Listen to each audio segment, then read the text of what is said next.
Hi everyone, welcome to another current affairs session by Civils 360 IAS Academy. ഇന്ന് നമ്മൾ നോക്കാൻ പോകുന്ന ടോപ്പിക് എന്ന് പറയുന്നത് അഗ്രികൾച്ചർ റിലേറ്റഡ് ആയിട്ടുള്ളൊരു ടോപ്പിക്കാണ്. ആൻഡ് ടോപ്പിക് എന്ന് പറയുന്നത് globally important agricultural heritage system. ഇതിനെ പറ്റിയിട്ടാണ് നമ്മളിന്ന് ഡീറ്റെയിൽ ആയിട്ട് നോക്കാൻ പോകുന്നത്. ഈ അഗ്രികൾച്ചർ എന്ന് പറയുന്നത് ശരിക്കും എക്കണോമി വൈസ് നോക്കിയാലും അല്ലെങ്കിൽ ജോഗ്രഫി വൈസ് നോക്കിയാലും UPSCയുടെ ഒരു ഫേവറേറ്റ് ഏരിയ ആണ്. അപ്പോൾ അഗ്രികൾച്ചറിൽ ഇത് പ്രീവിയസ്ലി ചോദിച്ചിട്ടുള്ള ഒരു ക്വസ്റ്റ്യൻ കൂടിയാണ് 2016 ഈ സിസ്റ്റത്തിനെ പറ്റി. സോ നമുക്ക് ഇതിനെപ്പറ്റി കൂടുതൽ നോക്കാം. എന്താണ് globally important agricultural heritage system? Okay, ഈ പേര് തന്നെ ഉണ്ട്, അത് അഗ്രികൾച്ചറൽ ആയിരിക്കും ആൻഡ് ഹെറിറ്റേജ് ആയിരിക്കും, അത്രേ ഉള്ളൂ. അത് സിമ്പിളാണ്.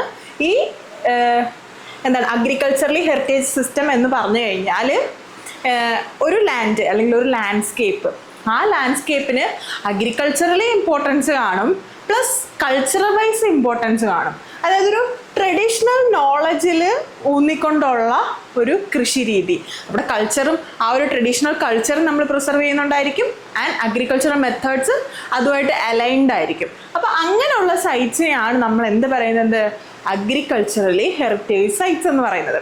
അപ്പോൾ ഈ അഗ്രികൾച്ചറലി ഹെറിറ്റേജ് സൈറ്റ്സിനെ പ്രൊട്ടക്റ്റ് ചെയ്യാൻ വേണ്ടിയിട്ട് അല്ലെങ്കിൽ അവ ഫേസ് ചെയ്യുന്ന ചലഞ്ചസ് ഒക്കെ കുറച്ചുകൊണ്ട് വരാൻ വേണ്ടിയിട്ടാണ് FAO അല്ലെങ്കിൽ ഫുഡ് ആൻഡ് അഗ്രികൾച്ചറൽ ഓർഗനൈസേഷൻ 2002 കൊണ്ടുവന്നൊരു സിസ്റ്റമാണിത്, globally important agricultural heritage system എന്ന് പറയുന്നത്. അപ്പോൾ 2002 FAO അല്ലെങ്കിൽ ഫുഡ് ആൻഡ് അഗ്രികൾച്ചറൽ ഓർഗനൈസേഷൻ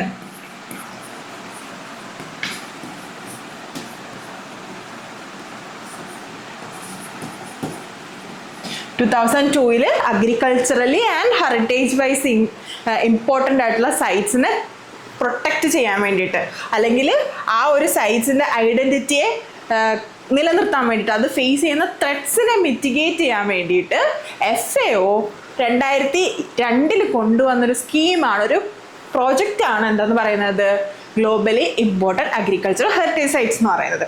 ഇനി നമ്മളിത് നോക്കുവാണെങ്കിൽ 2005 തൊട്ട് നോക്കുവാണെങ്കിൽ 2005 തൊട്ട് 2025 വരെ there is 102 agricultural heritage sites spanning over 29 countries. അഗ്രികൾച്ചറലി ഹെറിറ്റേജ്ഡ് ആയിട്ടുള്ള സൈറ്റ്സ് 29 കൺട്രീസിലായിട്ട് 102 സൈറ്റ്സ് ആര് ഐഡൻറ്റിഫൈ ചെയ്തിട്ടുണ്ട്, FAO ഐഡൻറ്റിഫൈ ചെയ്തിട്ടുണ്ട് in A span of 20 years. അതായത് ഈ സൈറ്റ്സ് ഒക്കെ തന്നെ എന്താണ്, അവിടുത്തെ അഗ്രികൾച്ചറിന് എന്തെങ്കിലും ഒരു സ്പെഷ്യാലിറ്റി കാണും, മേ ബി അവിടുത്തെ അഗ്രികൾച്ചർ പ്രൊഡ്യൂസിനായിരിക്കും, അല്ലെങ്കിൽ അവിടുത്തെ സോയിൽ, അങ്ങനെ എന്തെങ്കിലും, അല്ലെങ്കിൽ അവിടുത്തെ ട്രഡീഷണൽ പ്രാക്ടീസ്, അതിനൊക്കെ ഒരു സ്പെഷ്യാലിറ്റി കാണും. അതുകൊണ്ടാണ് അതിനെ അഗ്രികൾച്ചറൽ ഹെറിറ്റേജ് സൈറ്റ്സ് ആയിട്ട് ഐഡൻറ്റിഫൈ ചെയ്തിരിക്കുന്നത്. ആൻഡ് നോക്കുവാണെങ്കിൽ ഏഷ്യ പസഫിക് റീജിയനിലാണ് ഈ അഗ്രികൾച്ചറലി ഹെറിറ്റേജ് സൈറ്റ്സ് കൂടുതലുള്ളത്, specially China, Japan, Korea and India.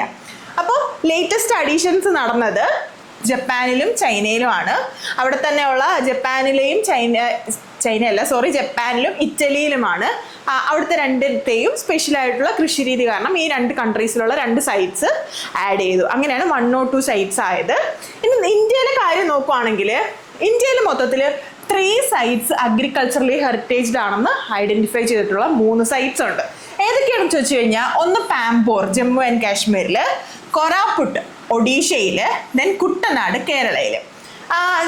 Jammu and Kashmir എന്ന് പറയുമ്പോൾ തന്നെ നമുക്ക് അവിടുത്തെ അഗ്രികൾച്ചറൽ പ്രൊഡക്റ്റ് അല്ലെങ്കിൽ പ്രൊഡ്യൂസ് ഏതാണെന്ന് മനസ്സിലാവും, അത് സാഫ്രൺ ആണ്. അപ്പോൾ പാംപോർ എന്ന് പറയുന്ന സ്ഥലത്ത് സാഫ്രൺ കൾട്ടിവേഷനെ ആണ് ഇവരെന്താണ് അഗ്രികൾച്ചറലി ഹെറിറ്റേജ്ഡ് ആയിട്ട് ഐഡൻറ്റിഫൈ ചെയ്തിട്ടുള്ളത്. ആൻഡ് അവിടെ അതിനർത്ഥം എന്ന് വെച്ചാൽ അവിടെ സാഫ്രൺ മാത്രമാണ് കൃഷി ചെയ്യുന്നതെന്നല്ല, സാഫ്രൻ്റെ കൂടെ തന്നെ ഹോർട്ടിക്കൾച്ചർ വളരെ ഇൻറ്റൻസീവായിട്ട് നിൽക്കുന്ന ഒരു ഏരിയയാണ് ജമ്മു കാശ്മീർ എന്ന് പറയുന്നത്, അല്ലേ? അപ്പോൾ സാഫ്രൺ ഉണ്ട്, അതിൻ്റെ കൂടെ തന്നെ different type of horticultural produce ഉണ്ട്, റൈസ് ഉണ്ട്, അങ്ങനെ ഒരുപാട് കാര്യങ്ങൾ ഈ പാംപോർ എന്ന് പറയുന്ന ഏരിയയിൽ കൾട്ടിവേറ്റ് ചെയ്യുന്നുണ്ട്. അതിൽ തന്നെ സാഫ്രൺ ആണ് സാഫ്രൺ ഹെറിറ്റേജ് ആണ് ഇവിടെ FAO ഐഡൻറ്റിഫൈ ചെയ്തിരിക്കുന്നത്. ഇനി കൊരാപുട്ട് എന്ന് പറയുന്ന സ്ഥലത്ത് അവിടുത്തെ ട്രഡീഷണൽ അഗ്രികൾച്ചറിൻ്റെ പ്രത്യേകത എന്താണെന്ന് വെച്ച് കഴിഞ്ഞാൽ, അവിടുത്തെ ഇൻഡിജീനിയസ് ട്രൈബ്സിൻ്റെ ട്രൈബൽ നോളജ് യൂസ് ചെയ്തുകൊണ്ടുള്ള ഒരുതരം സബ്സിസ്റ്റൻസ് പാഡി കൾട്ടിവേഷൻ ആണ് ഈ കൊറാപുട്ട് റീജിയണിലുള്ളത്. അവിടെ ഏകദേശം 52+ ട്രൈബ്സ് ഇൻഹാബിറ്റ് ചെയ്യുന്ന ഒരു റീജിയൺ ആണ്. അപ്പോൾ ഇവരുടെ എല്ലാം ട്രഡീഷണൽ നോളജ് യൂസ് ചെയ്തുകൊണ്ടുള്ള subsistence agriculture, subsistence paddy cultivation ആണ് കൊറാപുട്ടിൻ്റെ പ്രത്യേകത. സബ്സിസ്റ്റൻസ് എന്ന് പറഞ്ഞാൽ എന്താണ്? നമ്മൾ ഉപജീവനത്തിന് വേണ്ടി നമ്മൾ സ്റ്റോർ ചെയ്യുകയോ അല്ലെങ്കിൽ സെല് ചെയ്യുകയോ ഒന്നും ചെയ്യുന്നില്ല, നമ്മുടെ ആവശ്യത്തിന് വേണ്ടിയിട്ട് നമ്മൾ ഉണ്ടാക്കുന്നതാണ് സബ്സിസ്റ്റൻസ് അഗ്രികൾച്ചർ എന്ന് പറയുന്നത്. അപ്പോൾ ട്രൈബൽ നോളജ് യൂസ് ചെയ്തുകൊണ്ടുള്ള സബ്സിസ്റ്റൻസ് പാഡി കൾട്ടിവേഷൻ ആണ് എവിടെ ഉള്ളത്? കോരാപുട്ടിലുള്ളത്. അത് ഒഡീഷയിലാണ്. അടുത്തത് കുട്ടനാടാണ്. എല്ലാവർക്കും അറിയാം കുട്ടനാടിന്റെ പ്രത്യേകത എന്താണ്? നമ്മുടെ സീ ലെവലിൽ നിന്ന്, സമുദ്രനിരപ്പിൽ നിന്ന് താഴെ കിടക്കുന്ന പ്രദേശമാണ് അല്ലേ. അതുകൊണ്ട് തന്നെ അവിടുത്തെ അഗ്രികൾച്ചർ എന്ന് പറയുന്നത് എപ്പോഴും എന്തായിരിക്കും? ഒരു low land agriculture, below sea ലെവലിലുള്ള വെറ്റ്ലാൻഡ് അഗ്രികൾച്ചർ ഉള്ളത് നമ്മുടെ കുട്ടനാട് മാത്രമാണ്. ഇന്ത്യയിലെ ഒരേ ഒരു സൈറ്റിൽ മാത്രമേ ബിലോ സീ ലെവലിൽ വെറ്റ്ലാൻഡ് അഗ്രികൾച്ചർ പ്രാക്ടീസ് ചെയ്യുന്നുള്ളൂ. അത് കുട്ടനാടാണ്. അപ്പോൾ അതൊരു സ്പെഷ്യാലിറ്റി അല്ലേ. അപ്പോൾ അതും അഗ്രികൾച്ചറലി ഹെറിറ്റേജ് സൈറ്റ് ആണ്. ഇനി നമ്മൾ FAO ആണ്, അല്ലെങ്കിൽ ഫുഡ് ആൻഡ് അഗ്രികൾച്ചറൽ ഓർഗനൈസേഷൻ ആണ് ഈ അഗ്രികൾച്ചറൽ ഹെറിറ്റേജ് സൈറ്റ്സ് ഐഡന്റിഫൈ ചെയ്യുന്നതെന്ന് പറഞ്ഞു. അപ്പോൾ നമുക്ക് FAO പറ്റി നോക്കാം. FAO എന്ന് പറയുന്നത് 1945 വന്ന ഒരു UN സ്പെഷ്യലൈസ്ഡ് ഓർഗൻ ആണ്. ആൻഡ് ഈ വന്നേക്കുന്ന 16th October എന്ന് പറയുന്നതാണ് വേൾഡ് ഫുഡ് ഡേ.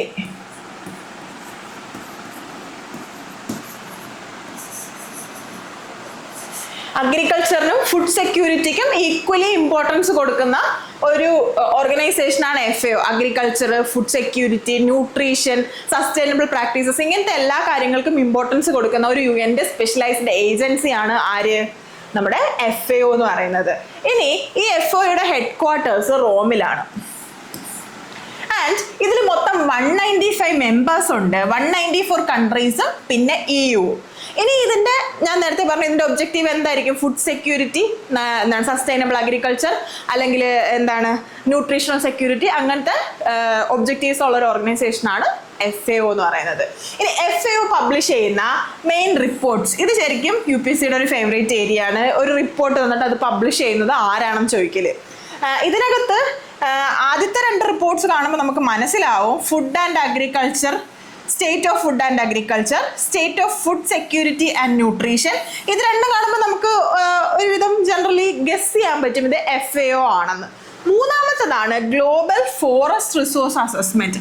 ഇത് കാണുമ്പോൾ ഫോറസ്റ്റ് അല്ലേ, അപ്പം വേണമെങ്കിൽ UNEP ആകാമല്ലോ, അങ്ങനെയൊക്കെ നമ്മൾ ചിന്തിക്കും. പക്ഷെ ഗ്ലോബൽ ഫോറസ്റ്റ് റിസോഴ്സ് അസസ്മെന്റ് ആരാണ് ചെയ്യുന്നത്?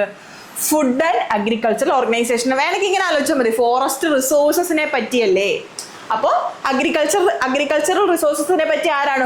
FAO ആണ് ചെയ്യുന്നത്. അപ്പോൾ എന്താണ് ഗ്ലോബൽ ഫോറസ്റ്റ് റിസോഴ്സ് അസസ്മെന്റ് ചെയ്യുന്നത് FAO ആണ്. പിന്നെ അടുത്തതാണ് അൺജസ്റ്റ് ക്ലൈമറ്റ് റിപ്പോർട്ട്. ഇതും നമുക്ക് ചിലപ്പോൾ കൺഫ്യൂഷൻ വരാം. കാരണം ക്ലൈമറ്റ് റിപ്പോർട്ടൊക്കെ FAO വരും. കാരണം എന്താണ്? ക്ലൈമറ്റ് ചേഞ്ച് അഫക്റ്റ് ചെയ്യുന്ന ഒരു മെയിൻ ഫീൽഡാണ് ഫുഡ് സെക്യൂരിറ്റി എന്ന് പറയുന്നത്.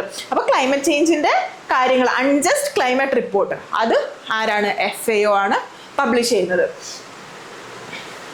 ഇനി പറയുവാണെങ്കിൽ FAOയും WHO അല്ലെങ്കിൽ വേൾഡ് ഹെൽത്ത് ഓർഗനൈസേഷനും കൂടി ചേർന്നിട്ടുള്ള ഒരു കമ്മീഷനാണ് കോഡെക്സ് അലിമെന്റാരിസ് കമ്മീഷൻ എന്ന് പറയുന്നത്. അപ്പോൾ ഈ കമ്മീഷൻ എന്തിനാണെന്ന് ചോദിച്ചു കഴിഞ്ഞാൽ FAOയും ഫുഡ് ആൻഡ് അഗ്രികൾച്ചർ ഓർഗനൈസേഷനും വേൾഡ് ഹെൽത്ത് ഓർഗനൈസേഷനും കൂടെ ചേർന്നിട്ട് ഇന്റർനാഷണലി ഗ്ലോബൽ ലെവലിൽ ഒരു ഫുഡ് സെക്യൂരിറ്റി സ്റ്റാൻഡേർഡ്സ് പ്രിസ്ക്രൈബ് ചെയ്യുന്നുണ്ട്. മിക്ക മെയിൻ ഫുഡ് പ്രൊഡക്ട്സിൻ്റെയും അല്ലെങ്കിൽ സ്റ്റേപ്പിളായിട്ട് നമ്മൾ കൺസ്യൂം ചെയ്യുന്ന മിക്ക ഫുഡ് പ്രൊഡക്ട്സിൻ്റെയും സ്റ്റാൻഡേർഡ് ഇവർ സെറ്റ് ചെയ്യുന്നുണ്ട്. അതാണ് ഈ കോഡെക്സ് അലിമെന്റാരിസിൽ ചെയ്യുന്നത്. അങ്ങനെ ഇതിൽ 189 മെമ്പേഴ്സ് ഉണ്ട്. ഇന്ത്യ കോഡെക്സ് അലിമെന്റാരിസിന്റെ പാർട്ടാണ്.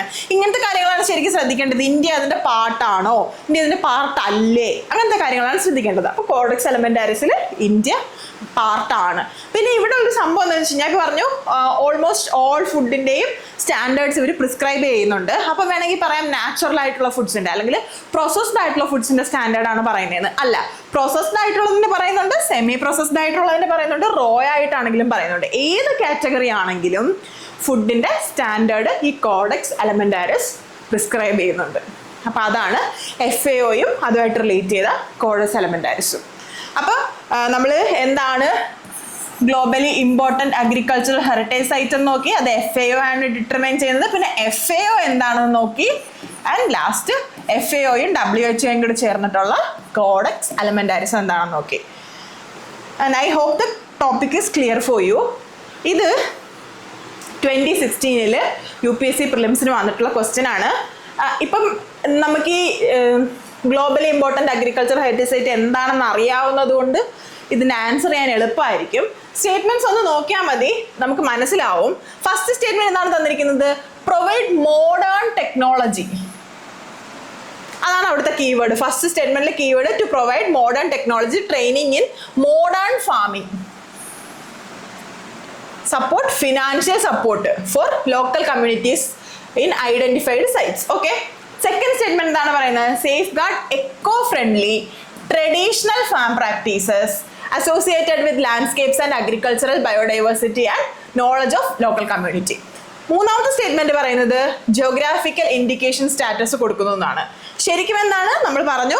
അഗ്രികൾച്ചറൽ ഹെറിറ്റേജ് സൈറ്റ് ആണ്. ദാറ്റ് മീൻസ് അഗ്രികൾച്ചറും ഹെറിറ്റേജും കൂടെ ഡിപ്പെൻഡന്റ് ആണ്. ഹെറിറ്റേജ് എന്ന് പറയുമ്പോൾ നമുക്ക് മോസ്റ്റ്ലി വരുന്നത് എന്താണ്? ട്രഡീഷണൽ നോളജ് ആണ്. അപ്പോൾ ട്രഡീഷണൽ നോളജും അഗ്രികൾച്ചറും അത് ഇംപ്രൂവ് ചെയ്യാൻ വേണ്ടിയിട്ടാണ് എന്ത് ഈ globally important agricultural heritage site. അപ്പോൾ നമുക്ക് ഫസ്റ്റ് ഈസി ആയിട്ട് എലിമിനേറ്റ് ചെയ്യാം അല്ലേ? കാരണം അത് മോഡേൺ ടെക്നോളജിയും മോഡേൺ ഫാമിങ്ങിനെ പറ്റിയൊക്കെയാണ് പറയുന്നത്. അപ്പോൾ ഫസ്റ്റ് എലിമിനേറ്റ് ചെയ്തു. പിന്നെ സെക്കൻഡ് സ്റ്റേറ്റ്മെന്റ് കറക്റ്റ് ആണ്. ട്രഡീഷണൽ പ്രാക്ടീസസ് അല്ലെങ്കിൽ ട്രഡീഷണൽ ഫാം പ്രാക്ടീസസിനെ കൺസർവ് ചെയ്യാനായിട്ടുള്ളൊരു സംഭവമാണ് globally important agriculture heritage site എന്ന് പറയുന്നത്. ജോഗ്രഫിക്കൽ ഇൻഡിക്കേഷനായിട്ട് അതിന് ഒരു ബന്ധവും ഇല്ല. ജോഗ്രഫിക്കലി ഇൻഡിക്കേറ്റഡ് ആയിരിക്കണമെന്ന് നിർബന്ധമൊന്നുമില്ല.